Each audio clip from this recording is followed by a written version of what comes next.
प्रपंचात दुःख आहे नाही का. प्रपंच कोणाचा पूर्ण झालाही नाही ना अपूर्णही राहिला नाही. प्रपंच सुखासाठी परमार्थ नाहीये. पण आता कोणी कोणी काय सांगतं अनुभव. आता बघा साधू संतांना आत्म्याचा अनुभव का तो मग आम्हाला काय असतं ताई देवदेव करून माझं आहे ना 1 तासची बिल्डिंग वर 2 तासची बिल्डिंग झाली. 1 गाडी होती आता 4 गाड्या झाल्या आता 5 गाड्या झाल्या. हा अनुभव आहे. अनुभव कुठला पाहिजे. मग तू नवनीता पैसे घे अनंता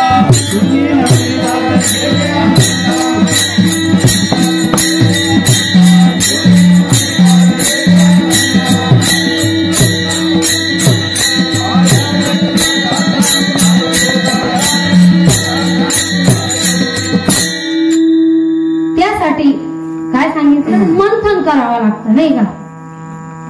मंथन आता दूध आहे दुधात तूप आहे ना. मग त्याला काय क्रिया करावी लागते. माझी आई करत असतील ना तुम्ही आई. हा विरजण टाकावा लागेल नाही का. आणि ते मग काय करावं लागेल त्याला मंथन करावं लागेल गरम करावं लागेल मग ते तूप घ्यावं लागेल. दूध खराब होतं पण तूप खराब होतं का. मग तसं सोपं आहे अगदी. परमार्थातही मंथनच करावं लागतं. पण ते मंथन करण्यासाठी सद्गुरु शिवाय ते मंथन समजत नाही. आपण अभंग घेतला तुकोबारायांचा. तुकोबारायांच्या जीवनात कोण आलं बाबाजी सद्गुरु आले. ज्ञानोबांच्या जीवनात कोण आलं निवृत्ती दादा आले. निवृत्ती दादांच्या जीवनात कोण आलं गणिनाथ आले नाही का. सगळ्या संतांच्या जीवनामध्ये सद्गुरु आले. मग तुम्हाला आपल्या जीवनात सद्गुरु यावे का नको यावे.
सद्गुरु कृपेने उजळले दीप.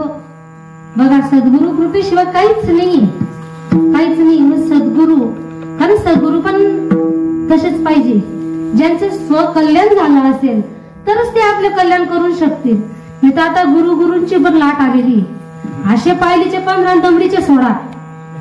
इतके गुरु झालेले नाही खरं का. म्हणून गुरु सुद्धा गुरु करावा बळकट त्याचे धरावे मनगट. प्रश्न विचारावे ते दोन तू कोण मी कोण देव कोण मी कोण नाही का. अशा गुरूंचं सानिध्य धरायचं. कारण गुरु तेथे ज्ञान ज्ञानी आत्मदर्शन दर्शनी समाधान अति जैसे. ज्या गुरूचं समाधान झालं असेल त्याच गुरूंचा पदर धरायचा का त्याच्याने देव येतो घरात. ऐसी याचा पदर धरा याचा पदर धरा याचा पदर धरा याचा पदर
सांगितले, नाही का? म्हणून तुकाराम महाराजांना अशी आस लागलेली होती, अशी आस लागलेली होती का मला माझा भगवंत कसा दिसेल, कसा भेटेल, कसा भेटेल. बघा, एक नवीन ताईचं लग्न झालं आणि लग्न झाल्यानंतर सासरी गेली. सासरी गेल्यानंतर पहिलीच दिवाळी तिची. तिला 8 दिवस अगोदर, आता त्यावेळेस काही फोन नव्हते, पत्र होतं. तेव्हा बाबांनी तिला पत्र लिहिलं का बाळा मी तुला घ्यायला येईल. काय सांगितलं, तुला घ्यायला येईल, तू तयारी करून ठेवायची. आता दिवाळी 8 दिवस झाले, 9वा दिवस आला. 8 दिवस म्हणजे ज्या दिवशी वार सांगितला त्या दिवशी ती ताई वाट बघायला लागली. या गाडीने माझा बाप येतोय का, त्या गाडीने माझा बाप येतोय का. पण बाप काही आला नाही, बाप दिसला नाही. सकाळ, दुपार, संध्याकाळ, रात्र झाली. ताईचा जीव काही लागत नव्हता. डोळ्यात अश्रू, हे जीव होत होता. दुसरी सकाळ आली. आता काय करेल, आस लागली होती का माझा बाप मला कसा भेटेल, कसा येईल माझा बाप. आणि तेव्हा पण तसंच. परत दुपार झाली, ताईचं चित्त लागत नव्हतं. चिंतन, माझा बाप कसा येईल, माझा बाप कसा येईल. परत संध्याकाळ झाली तरीही बाप आला नाही. ताई आक्रोश मनात करू लागली पण बाहेर दाखवू शकली नाही. आतल्या आत चालत होत. ताई एकदम अशी येऊन गेली. 3रा दिवस उजाडला आणि 10-11 वाजेच्या सुमारास समोरून बाप दिसला. बाप दिसल्यानंतर जशी त्या ताईची अवस्था झाली, जशी तुकाराम महाराजांची झाली तशी अवस्था. तुकाराम महाराजांना एकच होतं का माझा भगवान मला कसा भेटेल, माझा परमात्मा मला कसा भेटेल. जशी जीवना वेगळी मासोळी तैसा तुका तळमळी. भगवंतासाठी पण आस लागली पाहिजे, आस लागली पाहिजे. पण आज आपण कुठं भरकटलो, रूपाच्या नादाला लागलो, विषयांच्या नादी लागलो, नाही का. एक आंधळा व्यक्ती होता, आंधळा व्यक्ती होता. आता त्याला म्हणजे त्याच्या पायाला खाज यायची, पायाला खाज यायची. आता त्याला मार्ग बाहेर असा राजवाड्यामध्ये असा एकदम गोल असं चौकट अशी भिंत होती. आता तो त्या भिंतीच्या साऱ्याने असा गोल गोल गोल गोल गोल गोल फिरायचा. आता फिरल्यानंतर त्याला बाहेरचा मार्ग सापडत होता. ज्या वेळेस तो बाहेरच्या मार्गाला गेला का त्याला पायाला खाज यायची. परत तो मार्ग सोडून द्यायचा, परत असा फिरायचा. आता त्याने 2-3 जणांना विचारलं का मला या राजवाड्याच्या म्हणजे बाहेरचं गेट पर्यंत जायचंय, बाहेर निघायचंय.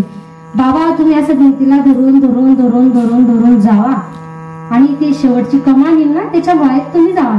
पण नेमकं बाबाकडून काय व्हायचं, बाबा तिथून फिरून आला का पाय खाजत खाजत पुढे यायचा, परत ती भिंत लागायची. बाबाला काही ते बाहेरचा मार्ग दिसायचा नाही. म्हणून माऊली सांगतात 3ऱ्या अध्यायात, हे ज्ञाननिधीचे भुजंग, हे विषयदरीचे वाघ, भजन मार्गीचे मांग मार्गजे. म्हणजे आपल्याला ही जी विषयाची खाज लागली, विषयी भुली भुलला जीव, त्याची कोण करेल कीव. विषयाच्या नादामध्ये भगवंत लांब जातो. कितीही देव देव देव देव करा पण आपल्याला आतले विकार देवाजवळ जाऊ देत नाही, नाही का. परमार्थ नेहमी आतून करायचा असतो, बाहेरून नाही. पण आपण बाहेरून करतोय. सांगायचं तात्पर्य एकच, कारण भूक आहे. भूक तुम्हाला कुठून लागते ताई, आतून लागते ना तर बाहेरून. भाकरी जर आपण पोटाला बांधल्या तर आपली भूक भागेल का, नाही भागणार ना. जशी भूक आपल्याला आतून लागते तशी भक्तीची आस सुद्धा आतूनच लागते, पण ती आपण ओळखत नाही, नाही का. जसं वारा जिकडे जाईल त्या दिशेने पळतोय आपण. जर एक जण जर कुठं धावला आपणही त्याच्याच मागे धावतो, नाही का? भक्ती कशी असते? निर्गुण असते. तुम्ही आपण सगुणाच्या नादी लागलो, लागा. सगुण अवश्य आहे, पण सगुण कोण? उघडे परब्रह्म सद्गुरूची मूर्ती, पूर्वी ती अर्थ शिष्याची. सद्गुरू ही आपली सगुण मूर्ती आणि ते आपल्याला निर्गुणाचा मार्ग दाखवतात. निर्गुण पाहिजे आपल्याला. निर्गुण कसा असतो? त्याला कुठल्याही प्रकारचा गुण नसतो, नाही का? त्रिगुण असार, निर्गुण हे सार. सारा सार विचार हरिपाठ. हरिपाठ ना, हरिपाठ म्हणजे हा हरिपाठ नाही, हरिपाठ. हरीने जो पाठ केलाय तो हरिपाठ. आणि तो जर जीवनात नसेल तर काय? विष्णूविना जप व्यर्थ त्याचे ज्ञान.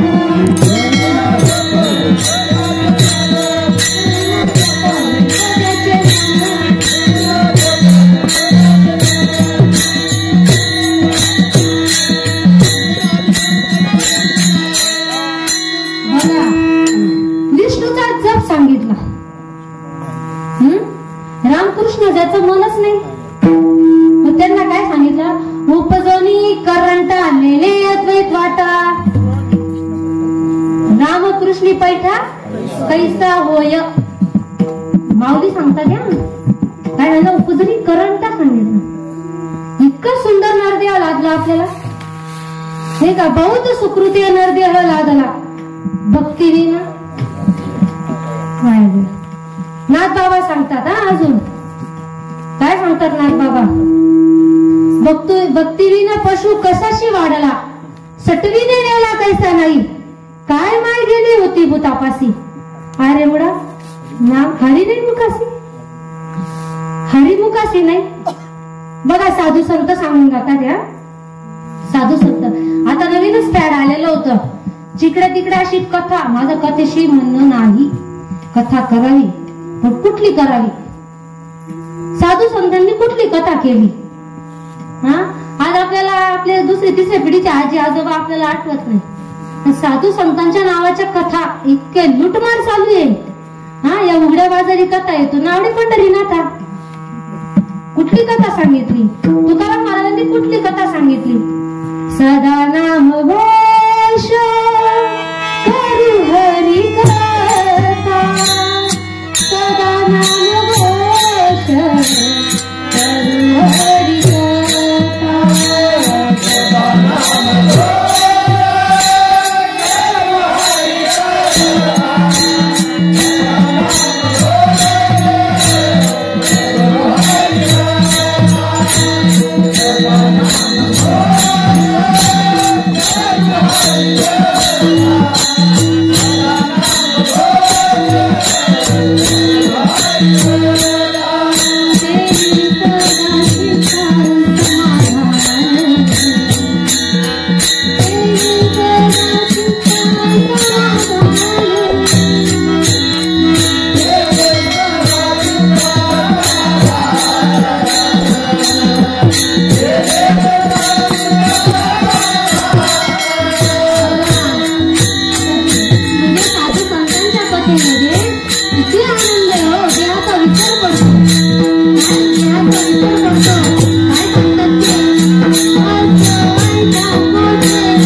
शिवकथेला. मग शिवकथेला म्हणजे आपलं शिवापासून आपलं म्हणजे आदिनाथ उमा बीज प्रगटले नाही का, महादेवापासून चालू आहे आपली भक्ती. शिवकथेला तर अवश्य जायला पाहिजे. पण माझ्या बाबांना एक प्रश्न आहे. बाबांनी जर त्या प्रश्नाचं उत्तर दिलं तर मी माझ्या सद्गुरू सच्चिदानंद श्रीपाद बाबांची माळ काढेल आणि त्यांची माळ घालेल. त्यांनी फक्त माझ्या प्रश्नाचं उत्तर द्यावं. मी काय म्हटलं, जे माता पार्वतीला भगवंत शिवानी जे गुह्य नाम तत्व जे सांगितलं त्याचा अनुभव आणून दिला, तो अनुभव बाबांनी आम्हाला आणून द्यावा, नाही का. मग त्या 18व्या अध्यायामध्ये 1752 क्रमांकाची ओळ काय सांगितलं, क्षीर सिंधूच्या परिसरी शक्तीच्या कर्णकुहरी नेणोपरी श्री त्रिपुरारी सांगितले जे.